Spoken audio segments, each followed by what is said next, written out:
Golf Central Update, brought to you by TaylorMade.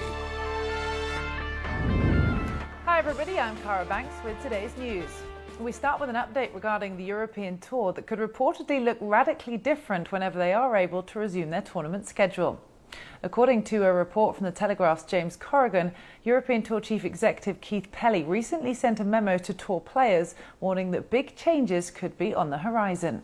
He said in part, and I quote, "Many of the things you have become accustomed to, such as top-class players' lounges or courtesy car services, will most likely assume a different appearance, if indeed they are present at all. Prize funds will also most likely be different. The reality is the pandemic is going to have a profound impact on the tour financially, as well as many of our partners, both in sponsorship and broadcast areas." Well, for more on this, let's now welcome in our Todd Lewis, who has looked into the story a little bit deeper. Todd, what does this tell you about the impact the coronavirus has had on the European Tour? Well, it tells you that the European Tour is trying to survive this terrible financial crisis that has been caused by this pandemic globally. You have to understand the European Tour technically may or may not be a small business, but it's a smaller business than the PGA Tour. The PGA Tour having deeper pockets, bigger budgets. And so the European Tour is trying to align itself to financially survive this period. They're doing so, for example, by furloughing many of their employees, which they have done recently. It's a lot of tentacles in this operation for the European Tour. For example, title sponsors of events, they probably are reevaluating their business right now. They may have to cut back, which ultimately trickles down to the European Tour. But make no mistake, these measures are not about 2020 for the European Tour. It's, again, surviving this pandemic, this rough patch that we all are going through right now.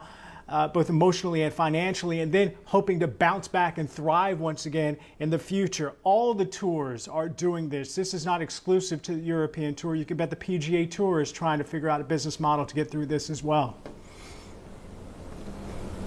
I suppose their biggest challenge is that they are purely international, and of course their tournaments span many countries globally, of course through Europe as well, which is a slightly different tack than what the PGA Tour have to deal with. But I know you've tried to reach out to various players after today's news. Did you get a response from any of them?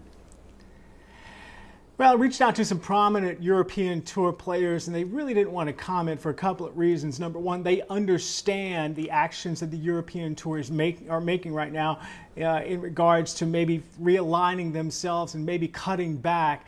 They have loyalty to that tour. The other thing is that they really don't understand where the schedule is. Nobody does, because everything is still very much up in the air. And until something is in concrete, then the comments will come out. By the way, we did reach out to the European Tour. They had no comment as well. Car? Okay, Todd, well, sadly it has stopped the rapid momentum the European Tour were experiencing in its tracks, and like everyone, they're having to stop and reassess. We appreciate your input and research as always. Thanks for watching this Golf Central update today. I've been Cara Banks and Todd Lewis joining you. We say goodbye and we'll see you with more tomorrow. Golf Central Update, brought to you by TaylorMade.